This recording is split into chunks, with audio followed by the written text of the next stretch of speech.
morning, and a very warm welcome, everyone, to this policy dialogue organized by the European Policy Center. It's Connecting Europe project and the Balkans in Europe Policy Advisory Group, otherwise known as WIIW.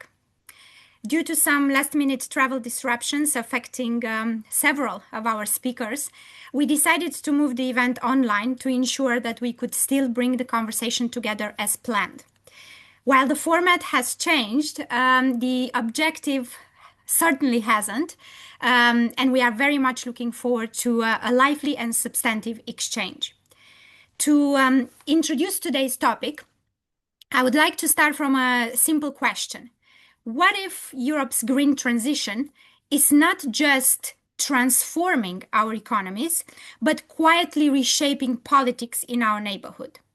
Because that is, in essence, what a recent WIIW policy brief, which I'm sure my colleagues will kindly paste the link to in our chat box and Q&A box for you to access, a policy brief entitled Mining in the Western Balkans, How to Counter Authoritarian Extractivism, forces us to confront. The EU needs critical raw materials. It needs lithium, it needs copper, rare earth to power its green and digital transitions. And the Western Balkans happen to have them. On paper, this looks like a perfect match. Europe gets resources, the region gets investments, and everyone moves closer to integration. In reality, though, things are far more complicated. What we see instead is a model where mining projects are negotiated at the top, transparency is limited, public participation is weak, and economic benefits are uneven, to put it mildly. Which is ironic, because for decades, EU enlargement has been about exporting rules, strengthening institutions, and promoting democracy. And yet, when it comes to critical raw materials, the dynamic looks different. Suddenly, instead of transformation, we risk something closer to transaction. And that is exactly the tension at the heart of this report. Is the EU reinforcing governance through enlargement, or is it sidestepping it in pursuit of strategic interest? So today's discussion is not really about mining, and it's not just an economic or environmental issue. It is about governance, it is about legitimacy, and ultimately about credibility. Can the EU afford to treat raw materials as a strategic shortcut if the political cost is long-term trust? That's what we're here to unpack today.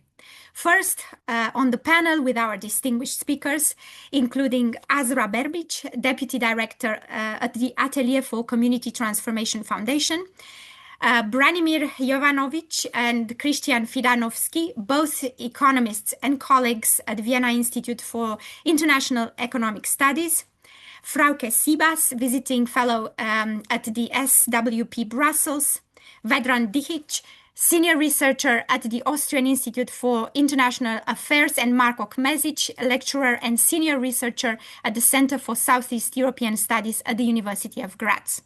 Frauke, Vedran, Marko, and myself are also very proud WIIW members. So thank you very much to all of you for accepting to speak here today. But this is not a debate that should stay on the panel only. So after hearing from our speakers, I will open the floor for questions and comments from all of you in the audience. And as you know by now, to signal your interest in intervening, please click on raising the hand button, and I will give you the floor when the time comes. Or otherwise, drop your question into the Q&A box and make sure you keep it short so that we can read it quickly and go through as many questions as possible. And you can write your questions in the Q&A box anytime during the event. And if possible, I will try to wave them into the conversation that we're having. And with that, let's get started. And first, to set the stage, I would like to turn to Vedran and Marko. The report frames authoritarian extractivism as a governance model. Can you unpack it in 1 minute for us? What makes it different from just, let's say, bad governance? Marko, Vedran, who would like to go first? Vedran. You're the first on my screen, so. Yeah, thank you so much, Corina, and thanks to APC for hosting us. I mean, we are now in Berlin. We had conversations with our stakeholders and colleagues here in Berlin and wanted to be with you in Brussels, but unfortunately we couldn't make it. Anyway, but let's go to authoritarian extractivism. So, of course, there is a difference between what we argue is authoritarian extractivism and bad governance. I mean, bad governance, when I think about a country where I live in, which is Austria, we are used actually to different and various forms of bad governance, be it in the previous a coalition between Sebastian Kurz and the far right leader Kickl, where they would actually, be not accountable, mess up the secret services, engaging in corruption, etc., etc. I mean, this is bad governance, but where you still do have rule of law, institutions that are accountable, where you have checks and balances in place, and where you have a decentralization of power according to the constitution of the Republic of Austria. Take Belgium, take Germany, that's the same. And authoritarian extractivism, and we do know that this is a term linked generally to the global South debates and post-colonialism. But this is a term that we actually use to describe a pattern where we have ruling elites which do centralize power, strong kind of central governance. They weaken systematically democratic checks and balances, weaken the institutions, and establish actually a state of play in a country where also critical checks and balances through the civil society, by critical media are actually limited. And then but they do, and this is the link to extractivism, they start actually promoting highly problematic extraction mining projects, justifying those as a key to the economic development. So then we have a promise of Alexander Vucic to get the golden age by progress, etc., etc.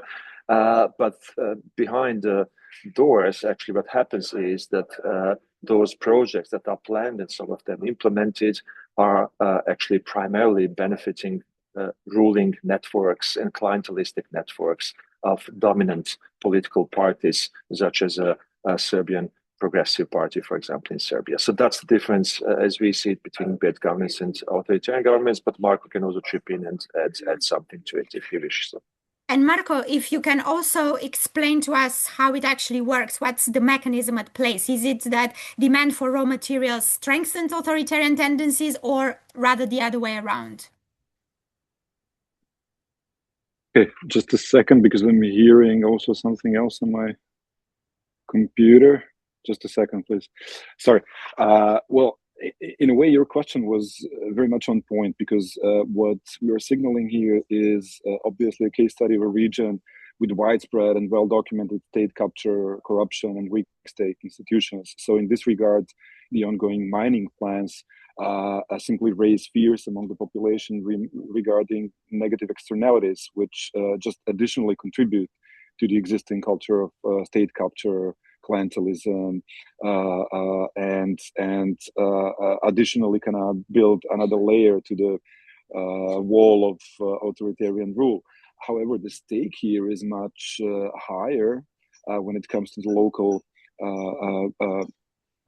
people, to the local citizens and also elites, because now we are talking about not such meta ideas and principles, but we are actually talking about negative externalities such as the contribution to climate change, to deforestation, habitat destruction, water pollution, soil erosion, and loss of biodiversity, and ultimately, as in the case of Vareš and Bosnia-Herzegovina, loss of human lives.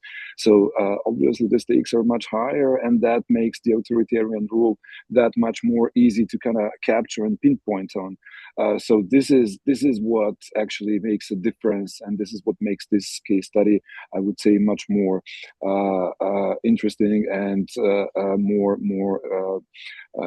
exciting, not only to research but also to advocate in the Balkans and in the EU itself. But despite these negative externalities that you're presenting, I mean, governments tend to present mining as a development opportunity. So if I turn to you, Kristijan, from an economic perspective, the data actually that you present suggests the opposite. What's the biggest myth here? Kristijan? First of all, can I just ask you logistically if we'll be able to show some of the slides, or it's not going to be possible? I think it's possible if you have slides. My colleague will put them on now. Okay, yeah. Just a second. Can we get the slides on, please? Okay, if you can start talking, and I'm sure they will put them on. Yeah, of course. To answer your question, I mean, I wouldn't say that it's exactly wrong in the sense that we can't claim that the mining sector is small in the Western Balkans, but it's definitely not as big, and it's definitely not this kind of sine qua non bedrock of the economy that the industry often talks about, and governments as well, right? Because depending on the indicator you take, for example, if you look at its share of GDP, its added value only amounts to between 1.5 and so we see it here, 2.9% in Serbia, so that's the kind of outlier. But in all the other Western Balkan countries, it's actually a relatively small percentage of GDP. So you could say that, if this sector alone has such a big contribution, then it's not nothing, but this covers any mining activity. So from coal to lithium, any kind of material, right? So especially if we look at employment, which is the next slide, we see that the contribution is even smaller. So this is probably one of our key points in the report. It's not a labor-intensive industry. It's more of a capital-intensive industry. It's a sector that has developed a lot thanks to automation, so workers are not needed as much. And you see that the numbers are much lower for employment. So it ranges from 0.7 to 1.7% of employment. So a full percentage point less compared to the contribution to GDP that we saw earlier. And then on the next slide, we can see that wages are usually relatively high compared to the national average in the country. So in all 6 Balkan countries, it tends to be between a quarter and a third higher than the national average salary. But this is also quite normal for mining, given the nature of the activity. Mm-hmm. In most countries, you see this. It's not something unusual for the Western Balkans. And the bottom slide here also shows the investment, which, that was on the previous slide. So it also shows the investment at the bottom, which again, it's quite a small number except for Serbia. So mainly because of the Bor mine, Serbia is the biggest outlier, but in all the other countries, it's a fairly low share of overall investment, and also in terms of as a proportion of the GDP of the country, it's less than 1% everywhere except for Serbia. Mm. So then, why do you think it's so politically dominant? Well, I mean, I don't know if I'm the best placed person to answer that, but of course, I mean, it depends on what we look at. So we can talk later more about our case studies, the kind of big game changers, for better or worse, in the region that we often talk about, also in the public discourse. So Jadar, Rupica, or Vareš, etc. But these aggregate numbers also show the picture in terms of sort of regular mines, not critical raw materials, but any kind of mining activity that you see in the region. And it is a region with a very long mining history, right? So of course, trade unions, and just because of these long-term patterns, the sector matters more beyond just the effect of these several case studies. Mm-hmm. Okay. And Vedran, because of course these countries are all on the path towards the EU, what is the role of the European Union in all this? Is it knowingly taking a political shortcut? In other words, does it accept weaker governance in exchange for faster access to these critical raw materials? What are you finding? Look, I mean, the countries of the Western Balkans have been in the waiting room for more than 2 decades, but we, as proud members of WIIW, have been arguing for a while, actually, that the EU takes a so-called stabilitocratic approach to the wider region of the Western Balkans in general, but when it comes to Serbia in particular, a shortcut that is dangerous or endangering actually democratic governance in the country. So what's the argument here? For the sake of stability, for the sake of, let's say, previously managing migration, and this time for the sake of possible access to raw materials. The EU for a while was ready actually to turn at least one blind eye to let's say violation of human rights, to violations of rule of law principles, to attacks on free media or even on activists recently, and at the peak of huge debates in Serbia around the character of the elections which took place in December 2023, which also by the European Union were characterized by not free and fair.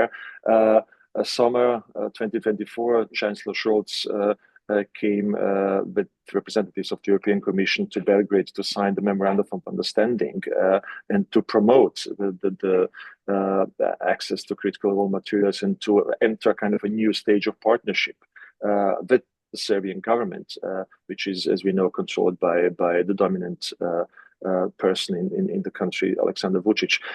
So at that point in time, I think the stabilitocratic argument was fully in place, and I think there is no doubt whatsoever, because Serbia has been backsliding in terms of democratic quality for almost a decade. Then in the meantime, and that's, I think, a kind of an interesting turn, because in the meantime, the project in Rio Tinto was promoted to a strategic project of the European Commission. But at the same time, Serbia has changed, I think, significantly. So the collapse of the rooftop canopy of the railway station in Novi Sad triggered huge protests in Serbia, student protests.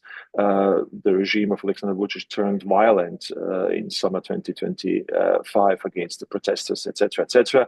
And the project, actually, the Rio Tinto project, was put on hold, and even the European Court of Auditors actually made, I think, a significant remark in its report from February 2026 that there are problems in the field of governance, particularly in Serbia too. So I think there is a shift here going on, and the ultimate question now for the way forward, because the lithium is going to stay in the Jadar Valley, so that's not going to disappear. The quest of the European Union for raw materials is not going to disappear. I mean, this is strategic direction. So here, the fundamental and crucial question at this moment is the EU going to continue compromising democratic values and norms for the sake of raw materials in this case, migration management in the other, or whatever? Or are we going to see a kind of a change in terms of overall approach to enlargement, which then, at least what we argue, will need to be more normative, more clear-cut. So yes, we are not against mining, but if we want to mine, we need good governance in place. We need environmental procedures taken care of, etc., etc. So that's how we see it right now. Right. I see that Frauke wants to come in. Yeah, thank you very much. So I'm here in Brussels, and I've been following the developments, but from both sides. I would say, as Marko and Vedran mentioned, we were also last week in Sarajevo and in Belgrade, and also traveling to some mining towns.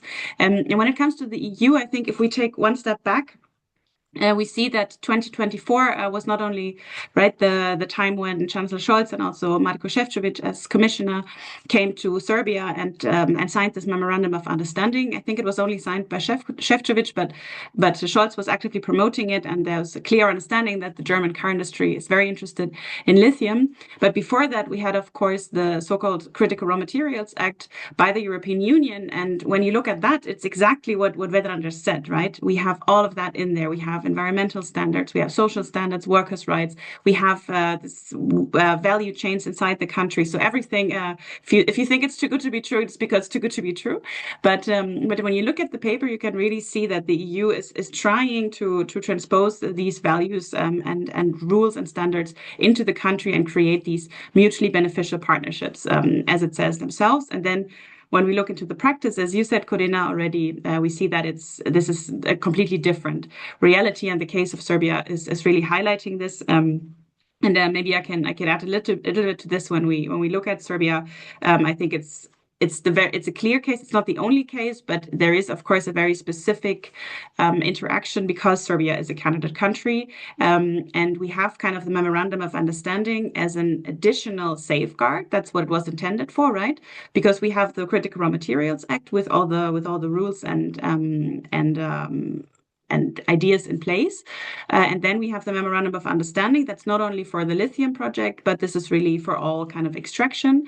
And this is really pointing towards everything that is related to enlargement methodology, right? So we have the SAA mentioned, we have very specific laws mentioned, we have very specific updates mentioned that should be made for specific laws to align with the EU legislation. And if we take these both documents together, we actually have exactly what Vedran said, the combination of the best of both worlds, enlargement and strategic autonomy and everything. But as I think many of the other speakers will confirm, it's not working in practice. It's not working, but do you think it's politically realistic to think that the two could be connected? So the CRMA and the enlargement conditionality, or is it just wishful thinking? Would this be a way forward? I think it can, but it really depends on the environment. I think in Serbia at the moment it really cannot, because we don't see the governance level, let's say. So what Vedran mentioned, there was a special report by the Court of Auditors in February, which really highlighted a couple of things. And one of them was especially governance, saying that, actually 7 out of the 14 countries that are not EU countries that host some of those strategic projects have a low score in governance, including Serbia. So there is really no way to make credible that these kinds of governance standards that the Raw Materials Act promises can actually be held. Plus, you mentioned this, Corina, I think the lack of transparency. So the Raw Materials Act, the way that they enforce this is actually they have an independent body looking at a project before, but it's not transparent. We don't know who that is. We don't know what they concluded. None of this is public. And there's also no involvement of local actors. And also afterwards, when the project is already starting or is already working, we only have reporting by the project promoter, so the company, and by the state. But again, there is no space for civic activists. But if we have a higher governance score, I think there can be maybe a better correlation, but it cannot focus only on mining. And I think here we have a lot of recommendations also from the activists, especially when it comes to nature conservation. And one last point, something that the Court of Auditors also said, and where I see more potential, especially in the Western Balkans with a long mining history, is secondary raw materials, because a large part of the Critical Raw Materials Act points to the need to work on better use of or actually starting to use secondary raw materials. Here we have, I think, a lot of potential on the EU side, being kind of a startup hub, becoming a startup hub, and also this kind of coming together with cleaning up mine tailings and so forth. Mm-hmm. Okay, but I mean, we could think also that what the EU is doing is opportunistic, because if the EU didn't do it, well, China or others could come in. So is there actually a clean option here, Kristijan? Well, again, this is more of a governance question than an economic question. But one thing that comes to mind is that there is a lot of research on how collaborations with actors such as China has shaped public opinion, also including on things such as trust in government, right? So there are very real political pressures involved.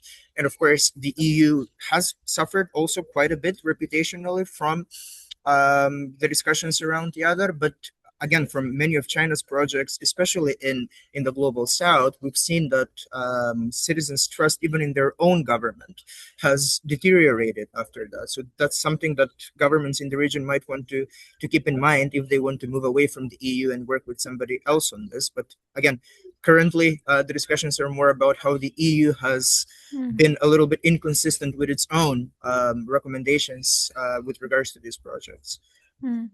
But I mean, talking about public opinion, I mean, Frauke, from a civil society perspective, how do communities feel about mining? Do they oppose it, or do they oppose the way it is done? I think it's much more the second one. So a lot of the communities, obviously, there's a long tradition in mining. So a lot of the communities also see it as their livelihood and their future livelihood, depending, of course, you can't speak right for all of the communities, but it's exactly the way it's done. And here I also want to highlight, and I think Azra can say much more about this as well, but the way that that the unity of the communities, the very little that has very little resources, that has very little ability to, to confront these practices against the much more powerful international companies and also the state. There are very cruel and crucial methods that are used on the ground to destroy the unity of those protesters. There's defamation, people are losing their jobs, but also what we saw, especially in Bosnia and Herzegovina, and what activists told us, and that I found really concerning, is that there's an actual use or an active use of underlying tensions, including ethnic tensions, and these are exacerbated to destroy the unity between the communities. And this, of course, might have much larger repercussions. And it also shows the I don't know, the desperation maybe, but also the fact that there's really this ruthlessness when it comes to mining. When you have, for example, at the town of Maglai, where you have active actors of reconciliation and multi-ethnic town with a very long siege also during the war, and you see the communities coming together to fight this project, and then external actors coming in and trying to use ethnic tension or portray it as some kind of nationalist endeavor just to make sure that the public is not involved in the project. So this is really something very, very alarming, and I think Azra can say much more about this. Well, Azra, would you like to say something more about this? Yeah, I would like to touch upon the previous discussion, so it would lead me to answer to your question. Is like when we discussed about, we've heard here in Bosnia and Herzegovina from the representatives of foreign embassies, actually, even, that it's better for us to come here and mine than China or Russia. For us, if this is going to be done in a completely non-transparent way, in completely dismissing the will of people in local communities and across the country, completely dismissing our rights to participate in these processes from the earliest stages, our right for our nature to be protected, not only for us, but for all future generations, our water, our forest, etc. It doesn't matter who's going to mine. Of course, looking at the case of Serbia, you can see, because we now have active mines in Serbia that are owned by Chinese companies. So we see how devastating are the effects on local communities. In Bor, every household has someone who has a cancer. They don't, like, their sources of water are endangered. People have been forcefully displaced, etc. But also in Vares, which is a nearby municipality where I come from Kakanj. So when they just started preparing the implementation of the project before they started exploitation, all the negative effects were actually in Kakanj, municipality of Kakanj, where I'm from. So almost 5 years ago, our water supplies were endangered. Forest was cut. It was so this one really important spring that has such a pristine biodiversity for that area is completely ruined now, and because the company puts all of their wastewaters there. But even before that, in this process, a lot of mistakes have been made. So both from the side of the investor, but also from the side of our institutions, where we, of course, hold more accountable, because they are the ones who need to protect public interest and our interest and economic interest of the country even. But we see, and Branimir and Kristijan can tell you more, we a bit work on this together, is how this company is actually gaining tens of millions of dollars from just few months of exploitation, but actually our local governments and cantonal governments and even federal governments, they were helping them to lower concession fees on several occasions.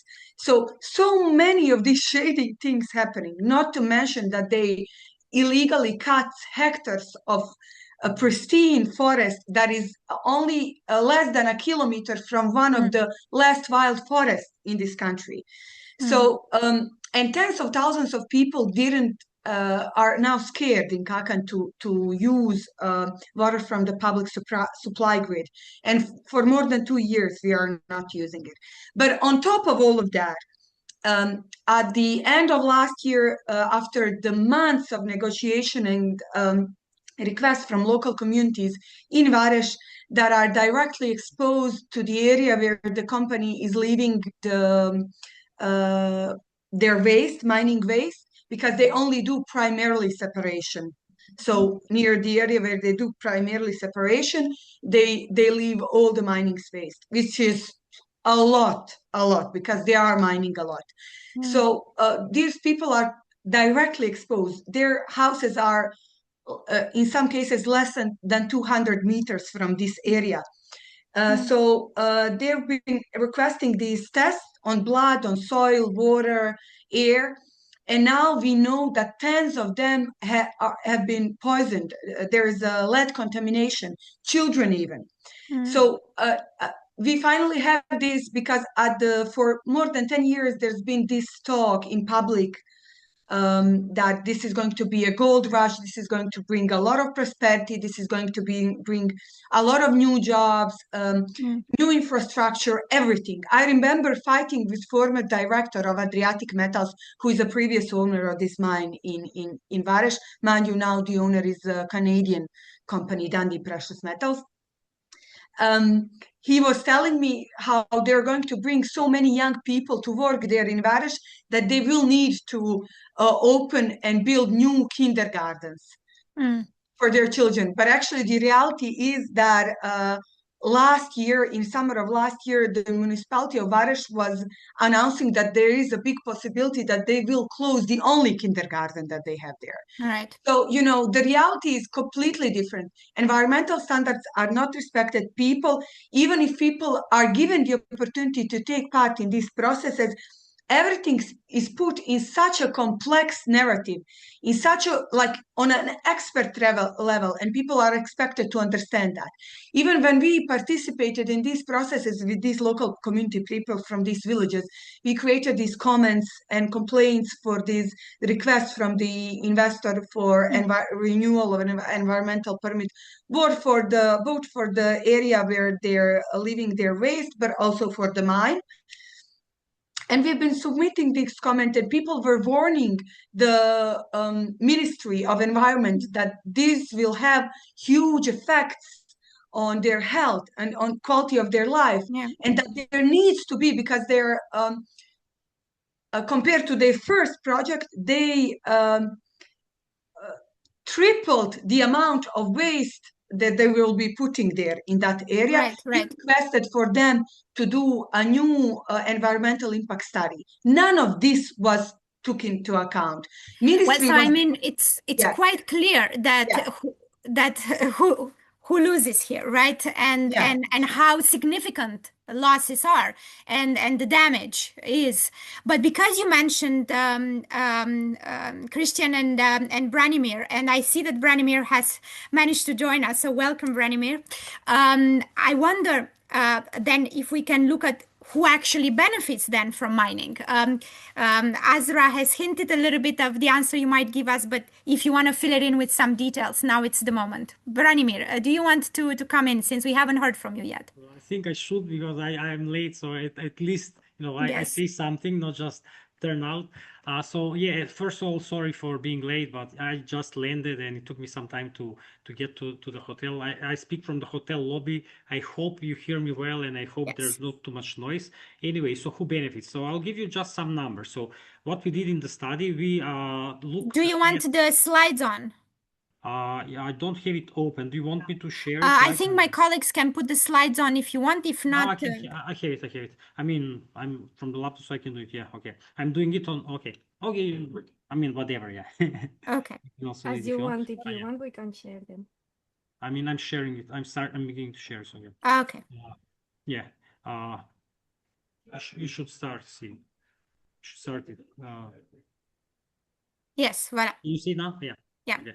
Good. So yeah, let's keep this. I think Kristijan was speaking about this. So yeah, let's start with the most interesting, I would say, figure, the chart from the analysis. So what we did is we looked at firm level data of all major mining companies working in the Balkans, meaning companies with more than 50 employees. So we don't look at small companies.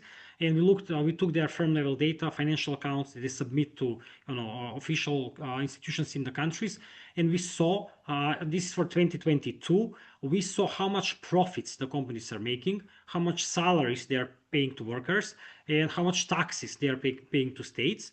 And you can see the picture here for the whole region. Not whole, Kosovo and Albania are excluded, but yeah, the rest of the region, the other four countries. So you can see the picture here. So in 2022, mining created like 1.6 billion euros or dollars of value added, of new income, if you want, which might sound kind of okay, like 2 billion. That's okay, not too bad. It's not too big, sure. I think Kristijan was speaking about it, but still, like 2 billion, it's not for throwing away. It's not peanuts.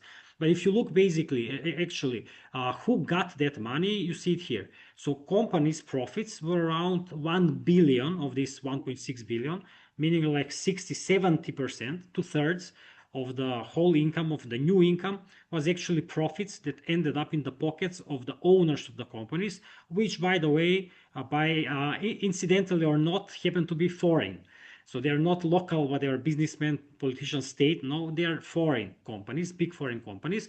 You see that, for example, workers were paid like in total around 500 million euros of salaries. And I have to stress that most of these salaries are actually for the coal mines that are big in some of these countries, like for example Bosnia, basically everywhere else. So it's not even like these big mines which are really good, like lithium or whatever mines or copper. They don't pay these salaries, but most of these salaries are in these coal mines which operate for the electricity networks in the countries. And you see the taxes, the state taxes, so 65 billion. So just look at this, like profits are 1 billion euros. Taxes are 60 million, so just 6% or something of the whole money you're making is taxes. So that's nothing. So this is the whole picture.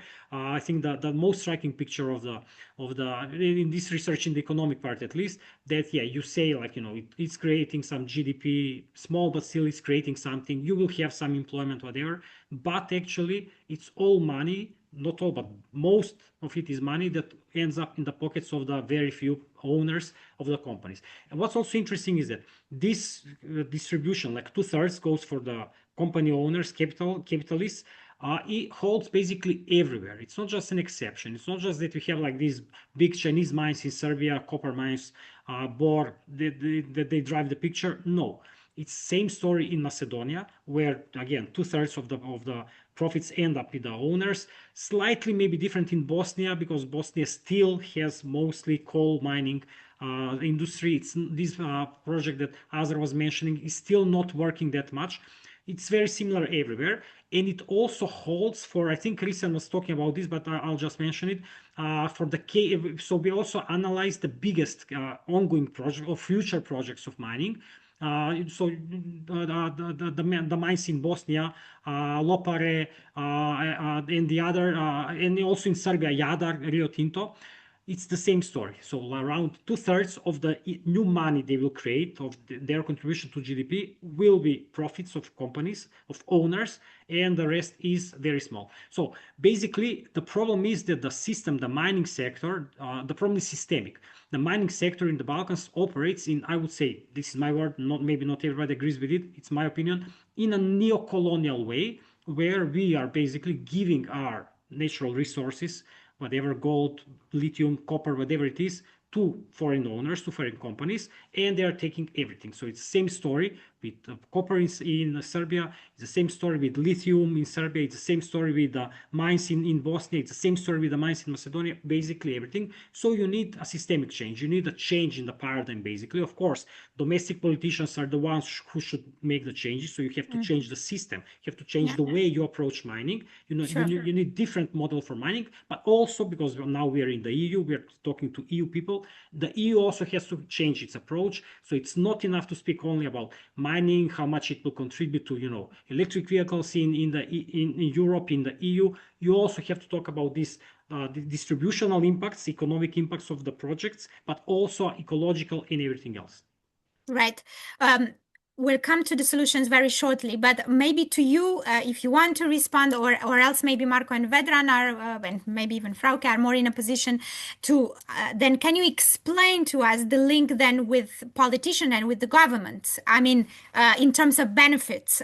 So if you're highlighting that such a big share of the money is actually going to the companies, so where do governments come in? Where do politicians come into all this? Except from, you know, facilitating it, what is in for them? Yeah. So do you want me to answer? Okay. And then I mean, if you want, if not, maybe Marko and Vedran want to step in. Frauke, I don't know. So in my opinion, so we have two things. First of all this big money brings space for corruption. So there is some part of the pie that you don't see in these figures, which ends up in the pockets of the politicians. That's one thing. Another thing is PR. So they can use this, like they can present these projects. They can use these projects to present the countries as El Dorado. And you know, people always, like, you know, react positively to these kind of stories. People want these stories, like cheap stories. It has always been like that, you know, the gold, pursuit in America, gold rush in America, yes. And the third reason, which I think Vedran and Marko can speak more about it, is and that's the point of this policy brief, I guess. The way I read it, at least, is basically politicians in the Balkans use these projects in order to buy the support of the EU. So they tell to the EU, so I'm the guy who will give you the mine, who will give you the lithium. If the opposition comes, they won't give you the lithium. So you should support me because it's in your favor. So basically, they're using this situation in order to buy their support. So this is in my opinion, these are the three things which are in for the politicians in the Balkans. Yeah. But unfortunately, you don't have anything for the people in the Balkans. You have for the elites. You don't have anything for the people. Yeah. Okay. Marko, I see you want to come in. Well, I mean, I fully support Branimir's three reasons. There is also a fourth one, a very unfortunate one, and that is the reason that takes into account that Vučić, perhaps in his government, had actually known from the start that they do not have enough political cleavage and weight to implement the other project, for example. And purposely, they brought in all the EU and German politicians, displaying them on all TV channels, and basically they put part of the blame on them for the Jadar and used it to kind of back off the EU narrative among Serbian citizens. And you can see how this actually worked out over the past year and a half in student civic-led protests throughout Serbia. There is nowhere that you can see EU flag being displayed, and this is very much unlike in the 1990s or early 2000s. So this also is a political kind of a game shift, which actually landed in Vučić's lap, and obviously didn't come out of nowhere. It comes after years of EU's neglect of the credibility of the enlargement promise, and sometimes it's at least unwillingly promotion of authoritarian rule in the Balkans. Mm-hmm. And Vedran, do we see any differences across countries? I mean, is there a pattern that is emerging when it comes to governance and politics vis-a-vis that mining? It's just to continue where Marko just ended. I think there is an additional factor that needs to be taken into account. That's widespread clientelism and corruption. So I think we do have evidence from certain cases, like the case of copper mining in Bor, where actually there is absolutely no transparency when it comes to workers, conditions, who profits, what happens with all those money, and given the huge amount of corruption and clientelism among ruling parties, circles, not only in Serbia but also in Bosnia, etc., we can safely assume that probably a certain amount of money is going towards those clientelistic circles.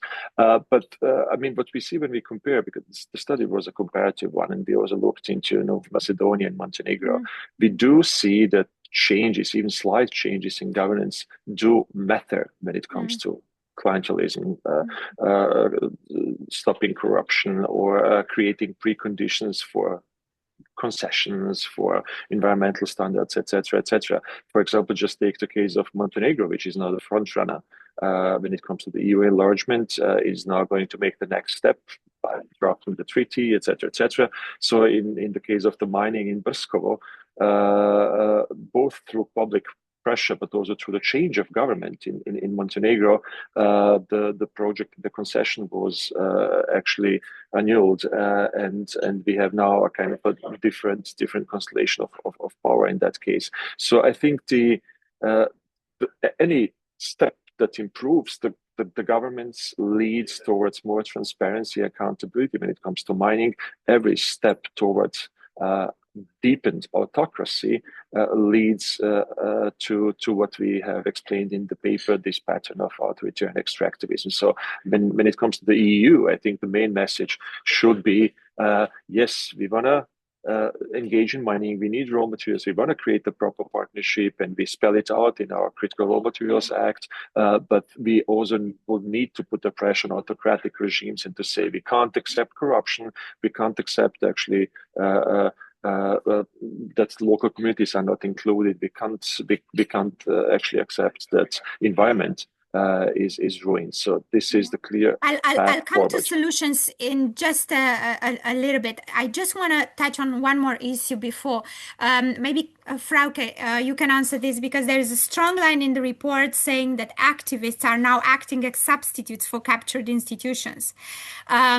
And I'm just wondering, how do you see that? Is that empowering, or is it actually dangerous for democracy from your point of view? Very difficult. I just want to add one example to what was said before about who profits. A very concrete one that was told to us. So we have a very low concession on a mine, and at the same time we see that the transport company that is transporting the goods from the mine is actually very much related to the party that is in power. So we see a very direct benefit, and then we understand why the concessions are so low, right, and why the people really don't profit from that. I think on the other question, I think maybe Azra can also add to this, and Vedran and Marko, but I will come to her. yeah, but I think what we see is this I think somebody at one of the events called it kind of the real civil society coming up, as opposed to a more donor-driven civil society that is maybe more kind of inclined to be less critical to the donor countries and to the EU as such.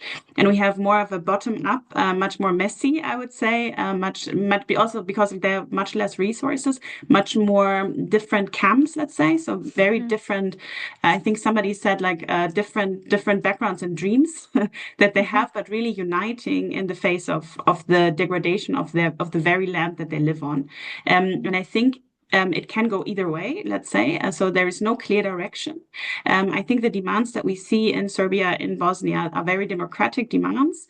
And it is something, I think, where the EU would be advised not to be the one, like the antagonist in this scenario, but be much more interactive, if not directly supportive, at least interacting with these kinds of forces for mutual benefits. So far, I don't think we see that, or maybe Azra can correct me. Yeah, I mean, Azra, I was going to ask you as well. Are anti-mining protests the strongest pro-democracy force in the Western Balkans today? And also, what does it actually cost civil society to fill in that role for the captured institution? I mean, from a financial, personal, political point of view, and how sustainable is it? I mean, a lot of questions, but yeah, a lot of questions. Yeah, but I would say that, of course, I would rather say that the environmental movement across the Balkans is becoming stronger and stronger in last decade.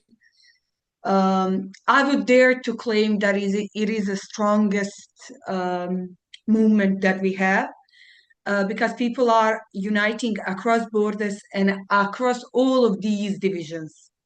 So ethnic, national, religious, political even. So this did united even left and right, you know.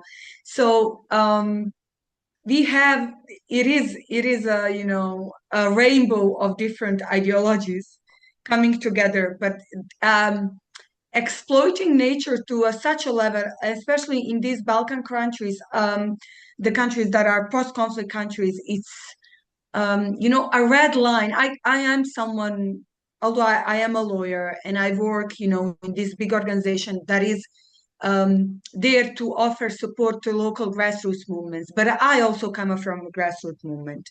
And all of my colleagues within the organizations are actually members of grassroots movement from across the country. So that's how our organization was made.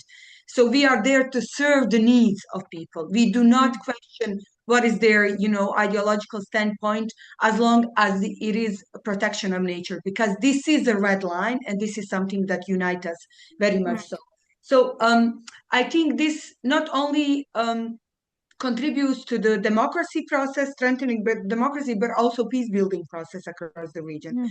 But how I see, like on the ground, that how this is strengthening democracy, people now have hope and feel that there is chance for prosperity. And in these local communities, people who've been part of these environmental struggles and uprising, they've learned, these are people who do agriculture. I don't know, these are not people who have this knowledge from civil society sector, but they learn how they understand the processes of public participation, and they request it now in every other thing, in every other aspect of their life. It's not only the environmental aspect.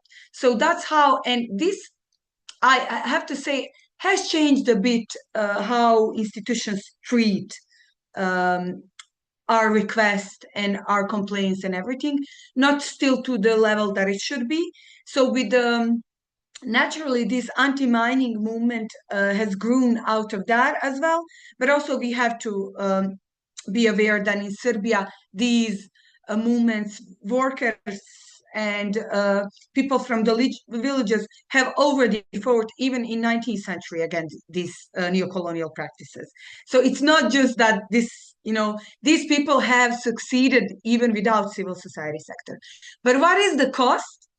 It is deeply frustrating to be in a position to do work of our institutions, and even to be expected from our institutions to understand all of these processes and all of these extremely expert analysis and scientific processes. So we really often, where we are part of these processes together with people from local communities, get frustrated because ministries are there, then they're usually ministries or inspections are there to be as a channel of communication between us and investors, which is ridiculous. There should be questioning both our claims and their claims, and exploring that and seeing what's the truth and what's not. So it is tiresome, but it is worth it as well. But on the other side, as this rise, this movement has grown, we see that the oppression is growing as well across the region, and also the space for civil society has shrunken. And we know that there are some, donors. There must be some donors who would not support these type of activities. ACT has never had these issues, but we know that, activists have had these friendly advices from embassies and whatnot. So this is not without, it's not like there is no pressure. Right. And how we see the shrinking of the space for civil society is in changes of the law, imposing new laws that are completely restrictive, recriminalizing defamation, these laws on register of NGOs. And also, I have to say, even especially in Republic of Srpska and Bosnia and Herzegovina, but that's also the case with Serbia, it's exactly the same. How they change these laws on geological exploration and laws on mining is that, for example, now investor can claim that if there was a protest or opposition to the project, they can claim that that was a higher power, like if there was a flood or some, environmental catastrophe. And based on that, they can request the extension of deadlines for implementation of project, extension on deadlines within the concession agreement and whatnot, which is extremely worrying because it's ridiculous that you frame method of public participation and actually this one of main democratic values, right to protest and right to assembly, that you frame it that this is something that should be used as a advantage for an investor in order to extend the deadlines for the right. So clearly the system is fighting back, it's with important and not that positive consequences. But I want to give the opportunity to our participants to come in and maybe ask you questions and make comments. There are a couple of questions waiting in the Q&A. Before I go to that, and while people are preparing maybe their hands and indicating their interest to intervene, I want to address all of you and focus a bit on the potential solutions and whether any of these can be fixed. So the report you put forward makes 14 specific policy recommendations across 4 clusters. But rather than walking us through them now, I'd rather just have a quick roundup. So if you could get one concrete commitment from the EU or from a Western Balkan government by the end of this year, what would it be and why? So maybe we can do a quick roundup of that, and then we go to Q&A. Who wants to start? Branimir, you're smiling, so I'm going to come to you. I didn't have time to frame it properly, but I would say stop. It's a kind of recommendation for EU, not for the Balkans, because we are talking to EU audience now. Stop supporting these kind of projects which are exploitative, which hurt the people, which hurt the nature in the region, and just make corrupt politicians richer and stay them in power, and also foreign companies richer. So stop this neo-colonial model. Don't be part of it. Mm-hmm. Okay, so it's more moral pressure that you're trying to put on the EU. Well, I mean, Let's see if it works. I think the mechanisms are in place. I think we don't need new mechanisms. We have the mechanisms. It's a question of political will, and that's why I framed it so way. I don't think we need new mechanisms. We just need political will. But in order to push you a bit, because the EU is not a monolithic bloc, so. When you say the EU should stop doing this, who are you talking to? Is it the Commission? Is it specific member states? Who are we, urging for more responsible behavior? Let's not go into EU bureaucratic details. I'm speaking about the principle. I'm speaking about the big picture. Let's not go into the details, but basically everybody, the Commission, so who made this list of strategic mining projects? So these people first. So you shouldn't have put the other on that list. You know all the problems, you know all the stories, you know all the revolt. So these people, I don't know who exactly did that, but it's these people. Mm-hmm. Okay. Well, we're still on the economic side. Maybe I can also add, just as a very specific recommendation, and we didn't get the chance to present the case studies, but I'm sure they will come up later in the Q&A. We can still do it if there are no questions. Okay, sure. But I just wanted to say briefly in terms of a recommendation that one of the things that jumped out the most from the case studies, especially from the case of Rupice in Bosnia and Herzegovina, is that the royalty rates were decreased substantially for that project. So even the laws at the level of the federation were changed just in order, well, presumably in order for this specific company to benefit, right? Because before this project, royalty fees for mining were usually paid mainly beforehand. With the law change, the company received the possibility to pay per work conducted, which then opens a whole other can of worm and other issues, which probably overall led to much less contributions from the company to the state budget. So, corporate tax rates in the region are generally low. So, of course, that also has an impact, but it's kind of a broader structural issue. Right. But if we can't fix that, can we at least not, give further preferential treatment to these companies, especially if there are already so many other governance, political, legal, and environmental issues on top of this? Mm-hmm. Fair enough. Frauke?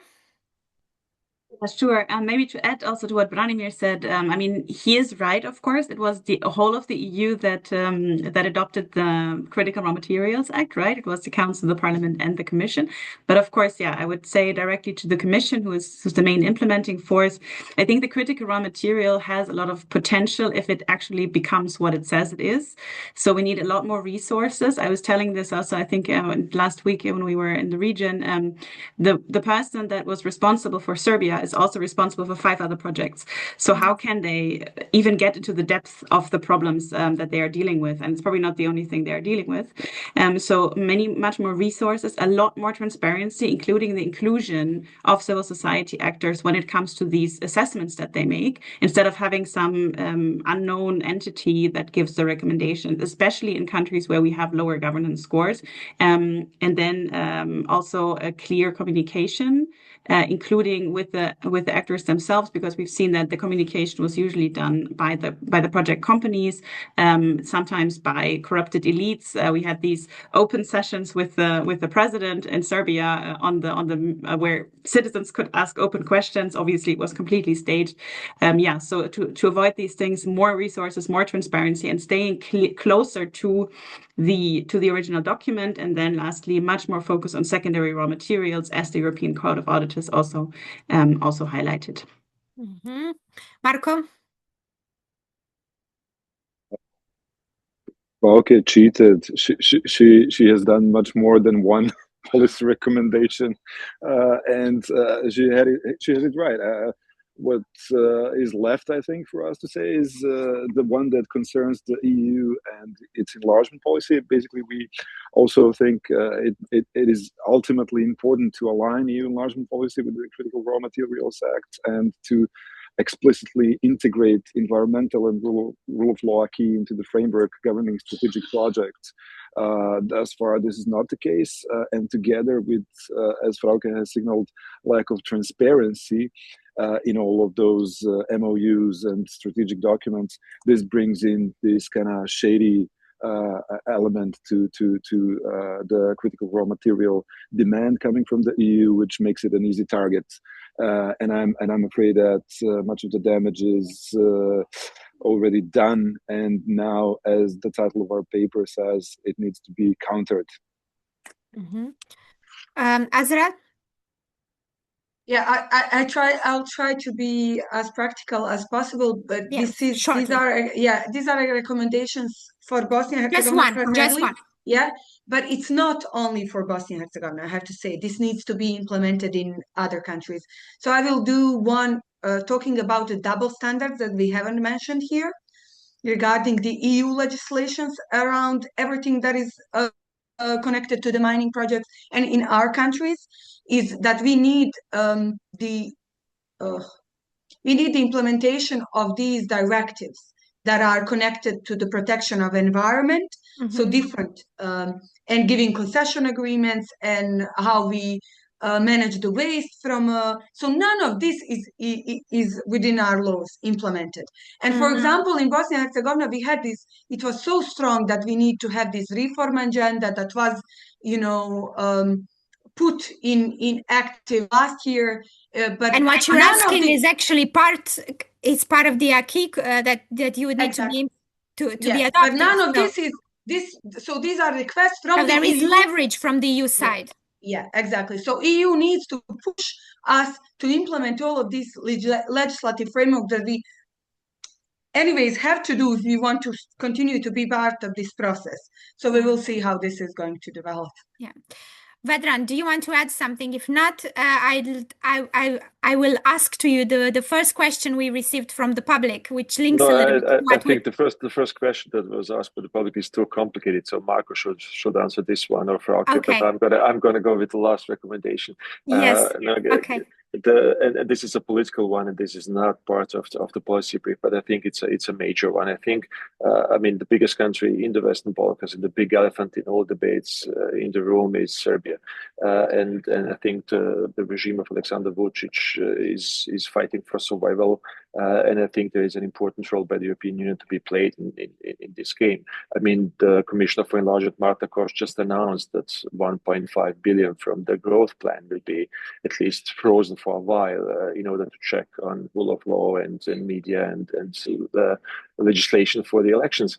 And I think the EU should put a huge effort now into securing or taking care of free and fair elections in Serbia whenever they take place. We still don't know. And I think that might be a kind of a political game changer that could then translate into operational details of European Critical Raw Materials Acts, etc., etc. I think this is fundamental. Unless we don't get this change, I think we're going to be stuck in the same spiral.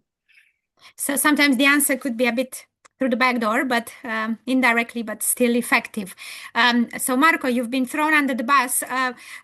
Do you want to take on the first question, or do we have somebody braver who can? Sure. Just which one is the first? I see many of them. So the first question from Andreas Janet is... Okay. Yes. What mechanisms are... Yeah. Well, right. Well, I mean, this is not particularly to do with mining. This is the topic of clientelism and patronage networks. They're not built overnight, right? It takes many years to boil a frog, and once the frog is cooked, then it's all good.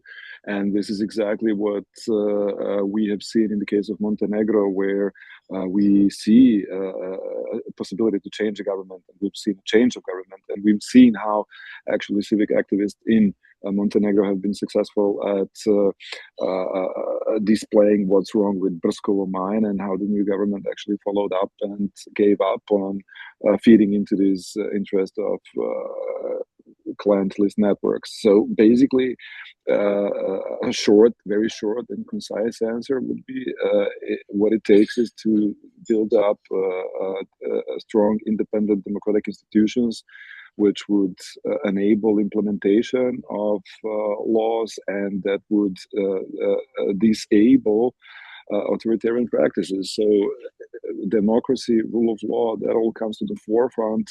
And in this regard, it's not an easy way. There is no quick fix to this problem.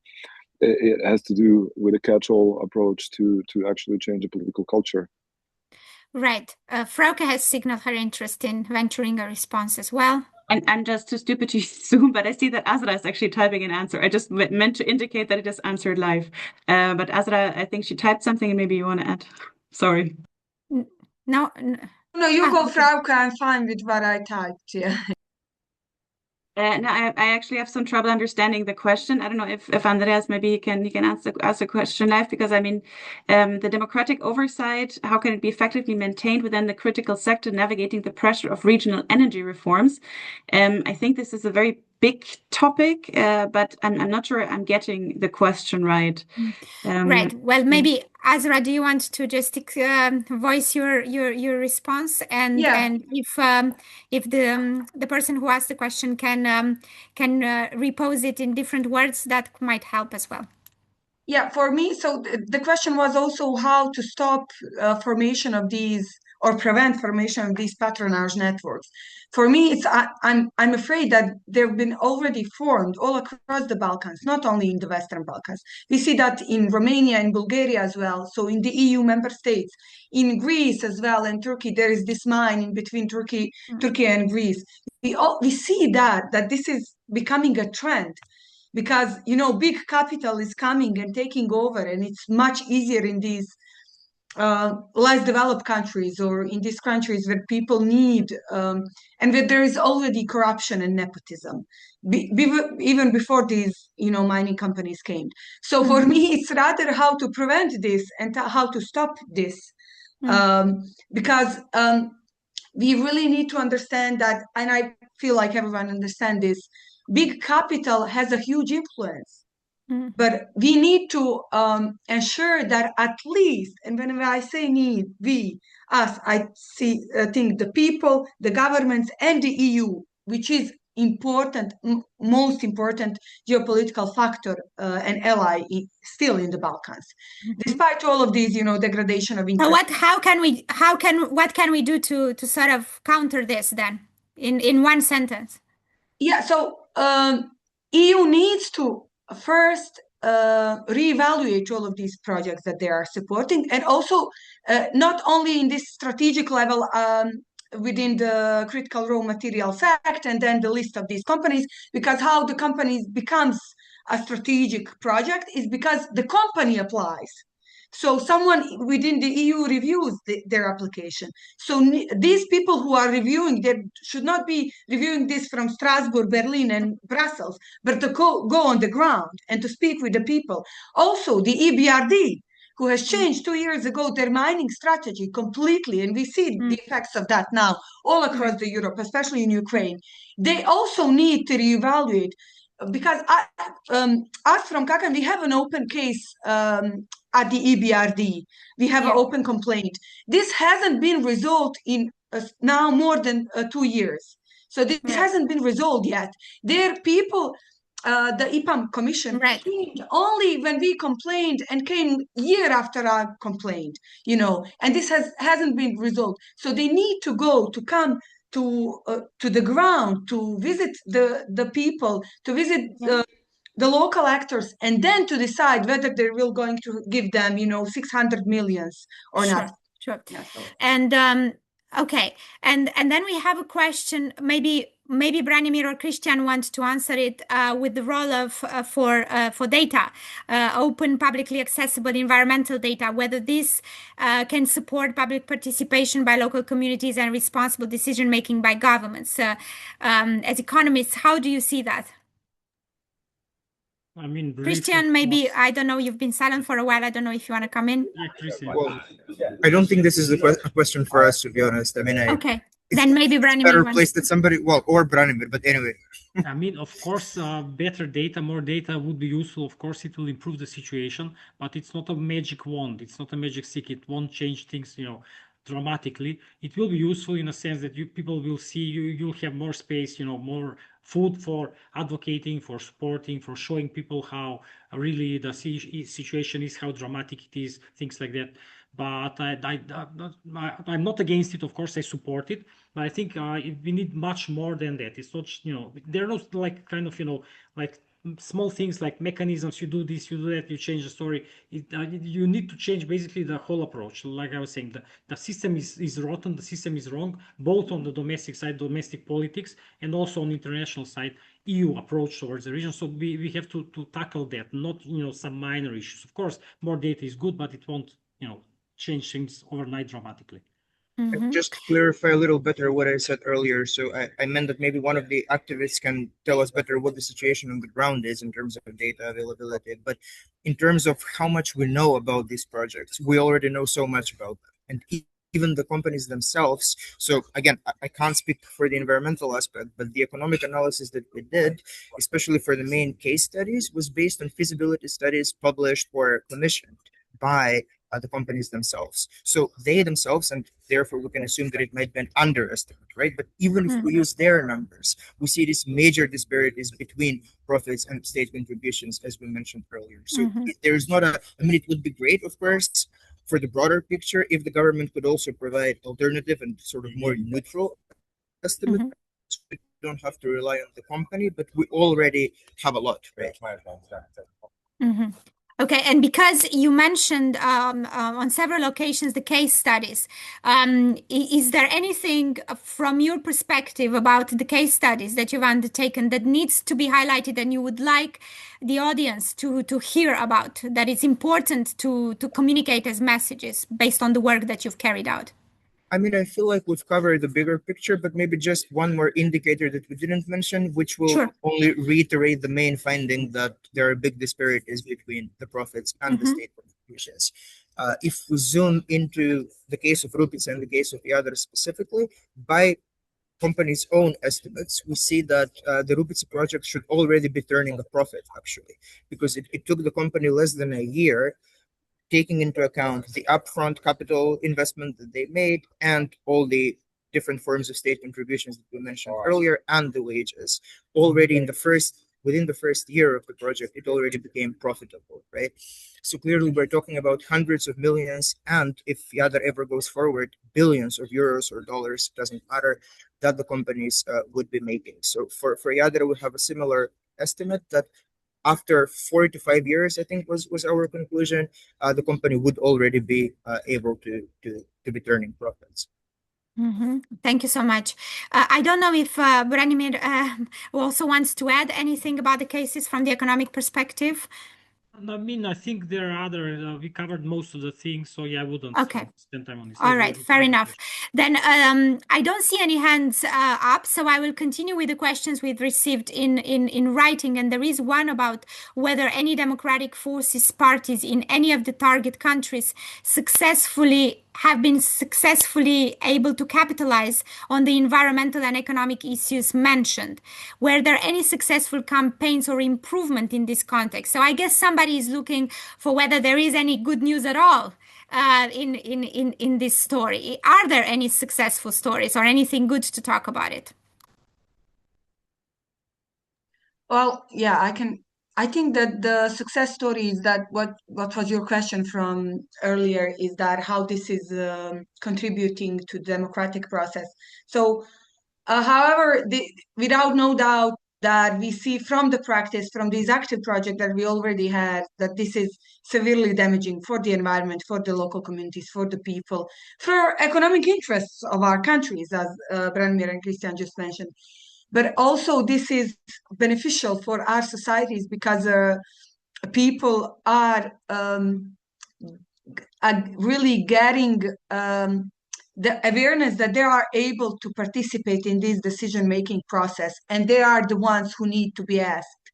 And their opinion should be, took into matter.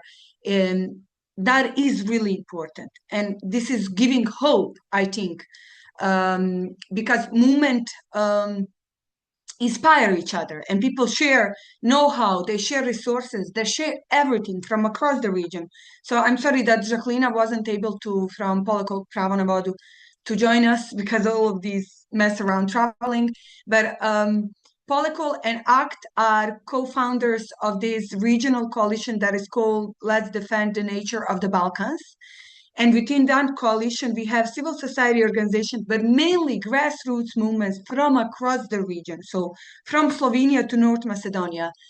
And it's, of course, within this alliance, it's not only people who are fighting against mining projects, but this just has become now one main topic. So we see how this solidarity network is bringing people together, but not only, just bring people together and it's, brotherhood and sisterhood again, all over again. That's not only that, but it's literally people sharing the know-how, the knowledge, supporting each other, good practices, and everything, which is really important. So from that side, and we see, because from the case of Jadar, people in Bosnia and Herzegovina, in east part, northeast part of Bosnia and Herzegovina and the Smajevica region, where there were also plans to do lithium mining, and it's actually connected with the Jadar project. People learn from people from Jadar, and then they managed to stop the process in the beginning because they were not informed timely. They were not participated in the process, and actually even the local community governments who were in for projects at the beginning were lied to by the investor. So we have this unique case, and we had these people last week in Sarajevo. So we now have these municipality governments and city governments who are fully supporting this initiative, the alternative, because this is the area that is extremely important for Bosnia and Herzegovina for production of food, but also has a pristine and really unique biodiversity and cultural heritage. So they're doing a whole campaign. What is the alternative to the mining? And it's tourism, sustainable tourism, agriculture. And they did this biodiversity exploration. They submitted their request to protect that area. So we see, I think that's a really positive story. Sure. And so everyone from the region are supporting them. So all these movements from the region went there to meet these people and to support. So very encouraging, very encouraging. I see that Branimir also wants to answer, or...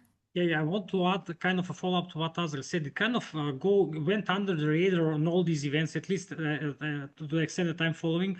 But there's one, in my opinion, very big success story from Macedonia, North Macedonia, in the south of the country, the southeast of the country, when some 10-ish years ago, there was this idea to open several open extraction mines of copper, if I'm not wrong, several places like Valandovo, Gevgelia, places around that. It's again agriculture part of the country.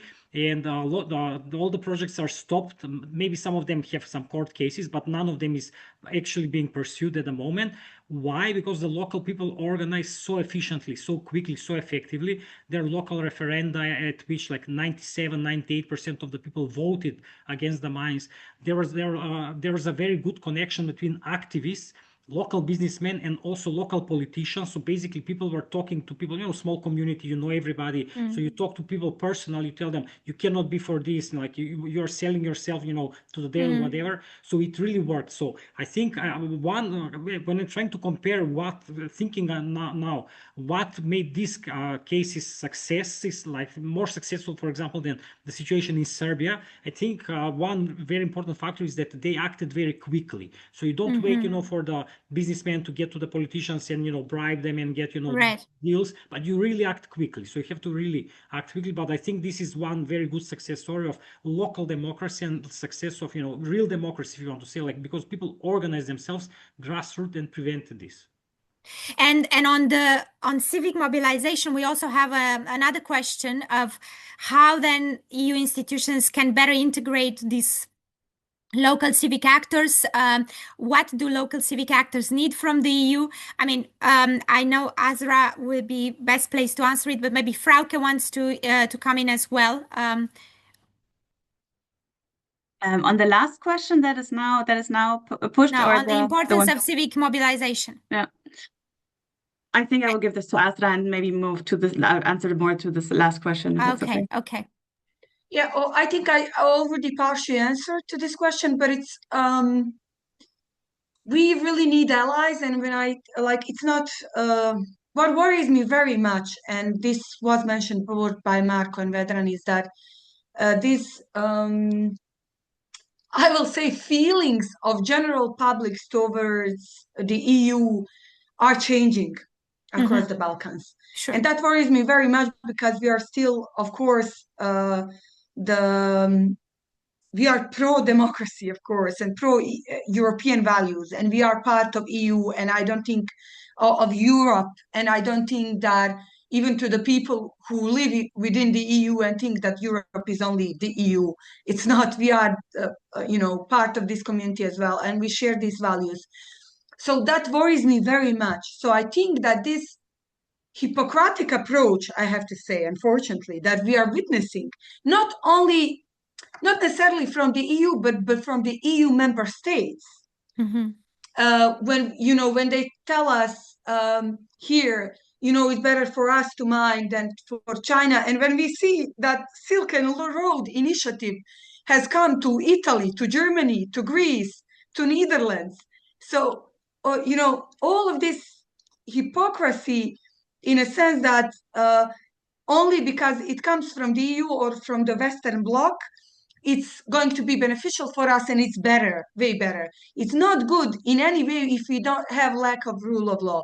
So we need allies, and we have some allies, especially within the Green Party. Yeah, but how can the EU integrate then these local civic actors? That was the question. Yeah, so when these policies and programs and strategies are being made for our region, for example, as such was the reform agenda process, which was completely non-transparent, completely. We just recently learned what is the, so when this happens, they need to involve civil actors. They need to involve civil actors and to really discuss, but really go on the ground and meet the people, and also give the floor to the people within the EU institutions to share these stories and to share experience and to tell, okay, we need for us to give them, to tell them that we really need them to make our institutions implement all of these laws and EU acquis communautaire, but also, of course, to implement it on the ground, not to have it, on the paper. Yeah. Thank you so much. And just if somebody can cover it in 30 seconds, I mean, I read that the Montenegrin case is actually more positive within the region. So is that true? Is Montenegro standing out as a different, as being in a different situation than the rest? I will try to partially, but that's for two reasons mostly. The first reason is that the mining sector is not so developed, so it is not so important. And one positive case study kind of makes a whole lot of difference, but in practice, not so much. And secondly, it has to do with the fact that the government has changed after more than 30 years of, being volatile, and that kind of brought in some new perspectives. With this in mind, it is not so much different than the case study of North Macedonia, but very much different than the entrenched Serbian government or fragmented Bosnia-Herzegovina government. So in this regard, it is not a specifically positive case per se. It is just, a matter of comparison to how bad example are we comparing this relatively good example. I see. Well, and we have a final question before we close, and that links to, we heard a lot about how the EU needs to hold the governments of the region to account, needs to live up to its share of responsibility. And is that still possible via enlargement? Does the EU still have leverage through that channel for changes to exert changes in environmental practices and the rule of law? This is what Sarah Monzian is asking. What alternatives are then to ensure the standards if the enlargement process is not proceeding? Who would like to take that question? I can start if you want. Okay. Actually, you would be a very good person to answer that question. I think the first part of the question is there still enough leverage? I think we see in Montenegro there might be, Albania also, because there is a credible process at the moment, even though it's getting a bit shakier. But in those countries, I think now is the time really to push for those things. In the other countries, absolutely not at the moment.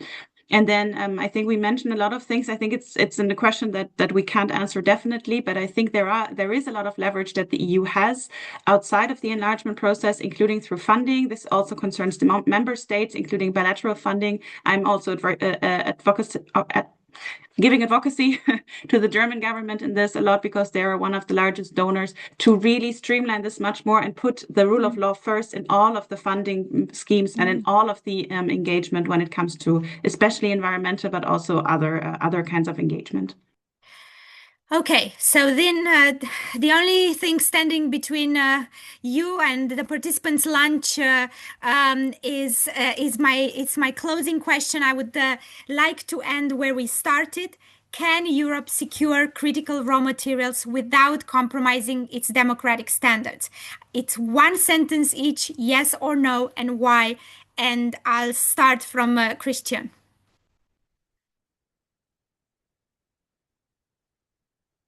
We can't hear you. Sorry, technical issues. Well, probably not in the Western Balkans, right? Again, the basis for this answer is more environmental than anything else, but we see that these projects are clearly in many ways different from projects in settings with a stronger institutional framework, right? So I guess that would be my starting point, but we also provided abundant economic evidence to be skeptical. Okay, so no. Branimir, you concur? I disagree. Absolutely, yes, but it has to change the game. It cannot do it in this way.